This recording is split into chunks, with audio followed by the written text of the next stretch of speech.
Good morning, everyone. Thanks for taking the time to join us. I'm sorry that Rob didn't get the memo about having a beard. Me and Greg are on board, Duncan's halfway there. So what I'm going to talk to you about this morning is an introduction to Office 365 for those of you who maybe not seen it before, as well as those of you who are using it, but come at it from a purely technical point of view, and therefore don't maybe know about some of the handy tips and tricks that you can benefit from. So the first topic is called our own LinkedIn. So I'll show you what that involves. And I'm going to take a seat. If you can't see me, I apologize.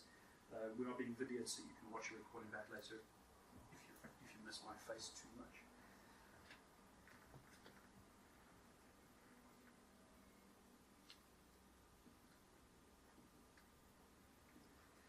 So the way to access Office 365 is really straightforward for your end users. You simply type in Office in your favorite browser, you hold down Control, you press Enter, that puts the W's on the COM, and that opens Office 365 login page. Now I've already signed in, and that's why it's going straight into the application like that. And what you'll see is the Office 365 homepage, which exposes all of the web applications that your users are licensed to use. So for the low-cost subscriptions, you'll see fewer applications, but all of them include the essentials. So your email, calendar, contacts, tasks, PowerPoint, Word, Excel, OneNote, and then over and above that, it starts getting a bit more expensive. Duncan will be covering SharePoint with you in a lot more detail later, so we'll leave that right alone. If I had 2 hours, I might have time to go through all of these things, but I just want to show you a few things that are really quick wins to get your users a bit more productive. So the first one, that's really an essential part of using Office 365, is to click on your name and go to the About Me page. I've already added a photo. What you can do here is add in information about yourself. Now, on the face of it, that might not seem all that interesting, but this isn't for your benefit. This is for the benefit of your colleagues. If I can do a search within the system, and search is a pervasive technology all over Office 365. If I do a search for a particular skill set or project or even hobby, provided that I've filled in the necessary information about myself in the system, it will be able to start returning information like this. So I might have, in a previous job, worked with thermodynamic couplings. I don't know if it's actually a thing, but I just made that up. So rather than hiring in an expensive consultant, I can just do a search within the system, and bam, it pops up. Terence has got experience on thermodynamic couplings. I've just saved the company a huge amount of money on the project because we can bring him into the project rather than hiring a consultant. So if you do have Office 365, this is something which you should, and this is really a message for the technical folks, talk to HR and get them on board to help you motivate the users to fill this information in, because it's just sitting there, and if you don't use it, you're missing a trick. So you can start building your own private LinkedIn by doing that. The next topic I've called Tame the Attachments. Can I just get a quick idea from the audience? What are the business problems created by using attachments? Version control. Version control. Okay, completely undermine version control. Any others? Security. Could you be more vague? If you create your attachment something, we can move that onto other organizations. You have no control really. You've got no well, I'll be perfectly honest, SharePoint and Office 365 and OneDrive doesn't really solve that, because you can still share the information even though it doesn't go out with an attachment. We can maybe have a conversation about information management policies which encrypt and control both attachments and content you share internally. So security doesn't really help all that much. I was looking for another potential issue. Storage, yes. If you work with big attachments, they fill up your mailbox, and then your users complain that they're getting messages saying that you're approaching your mailbox quota. So the solution there is to actually change how you share information both internally and externally. And so I'll quickly switch into the mail application.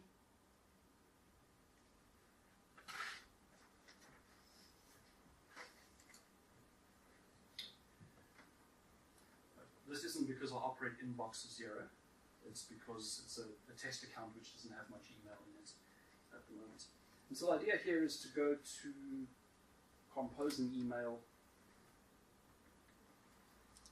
but instead of attaching a file that you upload from your computer, it's looking for the attachments in your OneDrive. So OneDrive is the replacement for the home folder. It's in Office 365, it's in the cloud, it's secure, but because it's in the cloud, it's completely portable, so you can access it from any device, laptop, phone, home PC.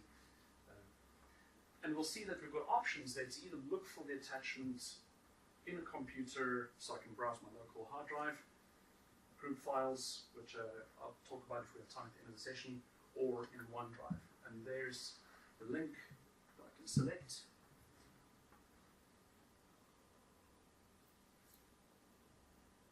And then I can control whether I want it to go as an attachment or attach as a OneDrive file. And attaching it as a OneDrive file basically sends out a link. So in one stroke, we're actually solving two business problems. So firstly, we're not taking up any more disk space inside my email, but also I'm getting the portability and the accessibility. Because it's stored in my OneDrive, I'm emailing out a link which anybody can access. Well, anybody who I send the email to. So I'll select OneDrive. And then we'll also see that there are some security controls attached to this. So, sorry, I can't see your name tag from where I'm stood. Neil. So Neil's comments about security. I've got some limited controls here. And I won't go into the details now because we're pressed for time. But essentially I can say anybody who's got this link can open it to read it or to edit it, or I can say you have to be specified as a named person to be able to access this, which you can't do with the normal Outlook attachments. So you can control the security, and you can even set expiry on how the link lasts, on how long the link lasts, which is even better. And from here on, it just works like a normal email. I compose the subject line, message body, etc., and I hit send. And the person who receives that email will get a link that they can click on, and the document opens for editing in the web browser. Now, although it's not part of my agenda, I will just briefly show you some of the web applications as well. So the person who receives that and opens the link will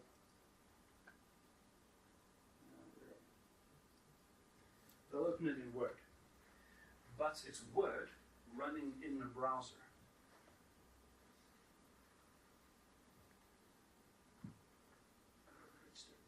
So because it's in a browser, it now means it doesn't matter whether I've got an Android tablet, phone, an iPad, MacBook, PC, as long as I've got a supported browser, which is Safari, Chrome, Microsoft's products, Firefox, I can work on the documents. And if you're a Word expert, you'll probably recognize that there's about 80% of the buttons that you would expect are actually included. So it's fairly fully featured for editing.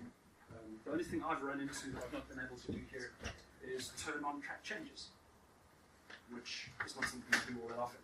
And if I do need to do that, I can click the button, it opens it in a local copy of Word, and then I can work with the documents. So that's an example of what a web application looks like. As I said before, we have these for PowerPoint, Word, Excel. And so it means people can work on Their company information on any device that's got a web browser, and you don't have to worry about installing and supporting Office on their devices. Now, I did set up another demo earlier for a document that I shared.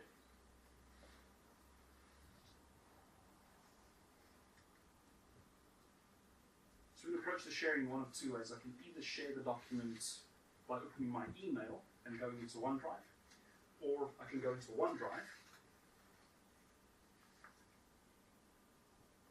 and I can share it from there. It's the same result in both cases. An email goes out. And I sent the email to myself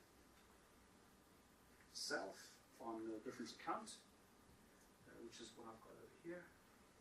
And so hopefully, if all goes well, we're going to achieve something called co-authoring, which is my next agenda point. Oh, sorry, I forgot Skype. Get back to the second. So co-authoring for fun and profit. Let's see what that actually does.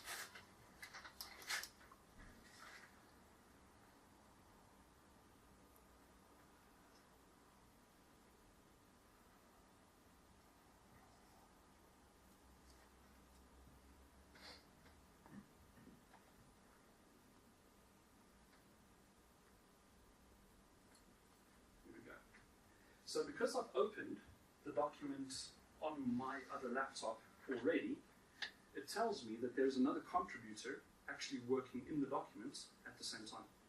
Now this particular one happens to be my Hotmail account. So I don't even need to have an Office 365 account to invite somebody to access and work on the document with me. This is a security setting that can be controlled by IT. So you can say, if you want to co-author, it's got to be people who are all in the same company, or you can allow external parties to collaborate. So what we should find now is if I go into the document on my laptop, I can begin changing information. You should see live on screen, simultaneously, text popping up. Now, does this seem like a good idea? Or does it seem like an absolute nightmare? Show of hands, good idea. Show of hands, this is triggering my OCD.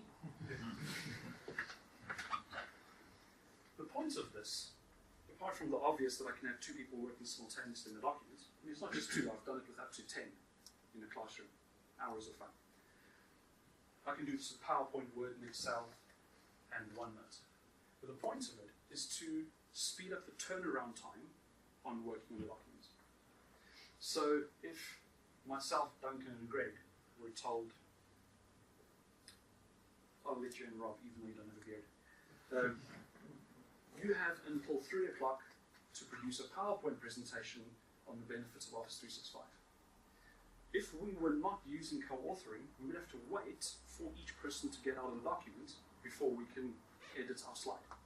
But for co-authoring, all 4 of us can be in that slide at the same time. And we can each spend 2 hours on getting our slides just right, rather than having to wait for other users to close out. So as long as we're coordinating, as long as we've maybe got a Skype conversation open where we're talking to each other, we sit in the same office, we can collaborate like never before on Microsoft Office documents. And I think it's an extremely valuable feature. Now, since I mentioned Skype, I'll just briefly talk about that as well. I'm not going to do a demo, because if the one thing I know about demos, if you don't plan them properly, you don't rehearse them, you are setting yourself up for embarrassment. But I just wanted to clue you into the fact that Skype does more than just free phone calls. So we've got instant messaging, which is ideal when you don't want to compose an email, and you don't want to wait for someone to maybe get back to you. You can open the Skype window and you can immediately see the person's status is color-coded. So for those of you who've seen it before, next to your name is a little icon, some people call it a jelly bean, and that will either be red, yellow, or green. Okay, if it's green, it means I'm at my desk, I'm on the keyboard or the mouse, I'm active on the system. So you can send me an instant message, or you can phone me. If it's yellow, it means I'm away. Okay. Big Brother is watching you. And the yellow means that I've not touched my keyboard or mouse for 5 minutes. So don't phone me, don't send me a Skype message, because I'm not going to answer. Send me an email. Whereas if it's red, it means I've either manually set my status to busy, or Outlook tells me that I'm in a meeting, or PowerPoint tells it I'm presenting slides. And red basically means do not disturb. Please send me an email. So although we've got technology that enables us to have the free phone calls and the instant messaging, we do need to wrap it up in some change management, some cultural change, so people understand when I open Skype what do these colors actually mean, and how does that affect the way I'm going to communicate with my colleagues. Over and above the free text, chat and voice, Skype also does video, so if you want to webcam with colleagues, you can do it. And it also does desktop sharing. So I could actually be presenting this entire session via Skype to people who are anywhere in the world, potentially. Skype's also got a facility to record the presentation. So it's more than just free chat. It's actually a fairly mature video conferencing solution. But one of the favorite things for me about Skype is that you can invite anybody who's got a free Skype account. So they don't have to be in your Office 365 tenant, they can just be using Skype. So for HR, that means you can have some of those interviews with candidates quicker than what you ordinarily would have, because now you don't have to wait for them to get the day off work so they can travel to your site. You can just interview them whenever they've got half an hour free. Send them a Skype invitation. You can only have one non-Skype business person in the chat room. I have not encountered that limit before. Run into it a few times. We've got a few people out in the field where they're using the old version of Skype, company on Skype the business. And we get one of them in, but as soon as we try to get the second one, it doesn't work. Okay. Seems to be a limitation of the free one more than the business. I will look into that to see whether that's something Microsoft's planning to address.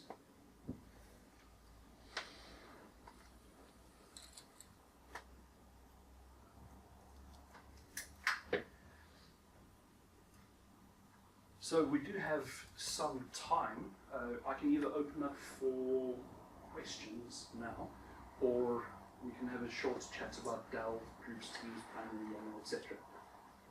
The way we could subvert this is for someone to say, I've got a question, and then ask me about one of those. So, any questions? Yes, sir. Quick one. You mentioned that track changes wasn't part of the web application. You can't turn it on in the web application, but you can turn it on with a desktop application, and then any edits that are done in the web application will be tracked. So it's more about the management of track changes that needs to be done in the full-blown application. So before you send it, you need to turn it on. Correct. And then that still works in the web app. Absolutely. So, does that answer your question? Okay, good. Any other questions? Yes. The sharing of the attachment, obviously, that you did there from OWA, Mm-hmm. can you do that through the Outlook clone as well? No. If you share it in Outlook, then it's a regular attachment. At this stage, I mean, Microsoft's constantly updating the desktop applications, and they've got a more frequent update cycle than if you were just buying Office 2016 off the CD. So I think that's changed now. So if you drag a attachment from OneDrive into Outlook, it will convert it into a share. that presumes it's coming out of OneDrive into Outlook. I think Mark's question was, if I just open an Outlook window and I drag an attachment off my desktop. Yeah, and it does ask you now, on my version it asks you, it says, do you want to share this through OneDrive? Okay, and brilliant. it converts it into a cloud and you get the same So principles. maybe I need to update my laptop because I've not It's seen very it. new, it's happened to me in the last week or so. Okay. But there has been a release, there was a new version of I don't think I'm going to try. Okay. Yeah, in actual fact, both of those are relevant. Great. Okay, well thanks anyway. Any other questions? No? Okay. Well, like I said, we've got, I'll give 5 more minutes, and are we then scheduled for a break after my session? Yeah. Okay. So, a question I do get asked a fair amount is, what is Delve? And normally, you can answer questions like that by showing people. Actually, opening and showing it. What we'll find though with mine is that there's not really a lot going on because it's a brand new tenant. Now, what's supposed to be happening here is that the system discovers popular documents. And the popularity of the document is based on a few criteria. So firstly, who do I communicate with? The system is monitoring who I'm emailing, who emails me, and what group emails get sent. So for example, if Duncan and I are emailing each other all the time, and Duncan then creates a document called Office 365 for technical support staff, a course outline for a training course that we're developing maybe, then in this list, I will get an icon telling me about the document before Duncan tells me about it. So the idea is in teams where you maybe have a geographical spread between people and communications perhaps what it could be, Duncan and I don't talk to each other as often as we should, the system will actually try predict what is interesting to me. And the feedback I get from clients where the company's fairly small, everybody works in the same office, there's always banter, everybody's talking to each other all the time, is that Delve doesn't tell them anything that they don't already know. On the other hand, a company where we've got an office in Dubai, office in Singapore, office in Houston, Texas, and each office is like a copy and paste of the other offices. People doing the same jobs as colleagues in other companies, other countries, but they don't talk to each other all that much. That's where they start seeing value, because the system is monitoring certain keywords, communication patterns, and it is suggesting to them content that might be interesting. Does that make sense? If you want a more technical explanation, that will require a much longer session. But in a nutshell, that's what Delve does.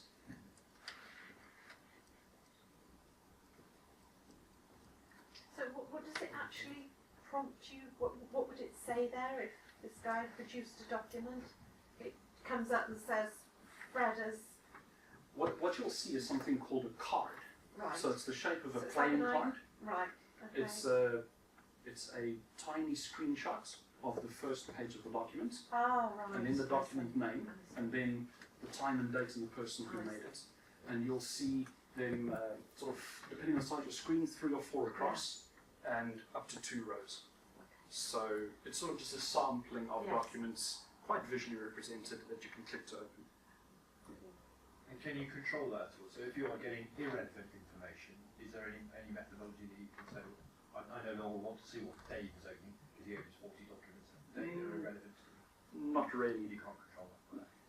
There's always scope for additional development to customize the way it works. But out of the box, there's no easy button that an end user can click. It's something you need to refer to IT, and then they can look at it. I mean, as I said before, smaller companies where people cooperate all the time don't get much value. So what we tend to do then is tell them, just don't look at it. Or we can actually hide away the Delve button so that users don't open it and they don't get confused or annoyed by it. Yes, because the potential negative business conversations actually becomes a distraction rather than something. Yes, indeed. Yes. Yes. Is there any security controls on that? So I may have, we're communicating, I may have actually created a document that for whatever reason, would you see a document that I don't want you to see, I bet is posted in there? Could you potentially? I will subtly twist your question to say, will you see a document that has been properly secured that you shouldn't see? And the answer is no. But if you put the document in a folder that is shared with everyone, then it will show up.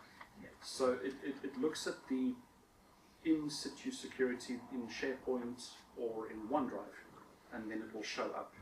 If I have permission to see it, it'll show up. Yes. Where does the new Teams sit in between email for that kind of more constant communication, Yeah. between Skype for that kind of quick chat, Yeah. and where does Teams sit between all those platforms? The simple answer is that the team interface, which sits on top of a document library, a OneDrive, a shared mailbox, a shared calendar, that wants to use Skype as the conversation method. Okay. So if somebody says, should I be using Teams or no, what I usually say to them first is, have you been using Slack or a similar chat-centric collaboration tool? Yeah. Because if you haven't, you might find Teams quite a novel way of working. And I might recommend actually start with an Office 365 group first, and then build it out to a team if they want the extra feature, which is basically just the Skype-based chat and the fact that Teams has its own app. If you're happy working in the browser and you don't need real-time chat collaboration, then Teams would be overkill. Right. I don't know if that's answered your question. Mm, You can chat to me some more about it in Yeah. the break, Yeah. if you want to know some more. Yeah. Sorry, do you have a question? I know. Okay. Okay, I'm about up for time, so I'll just thank you all for attending the session.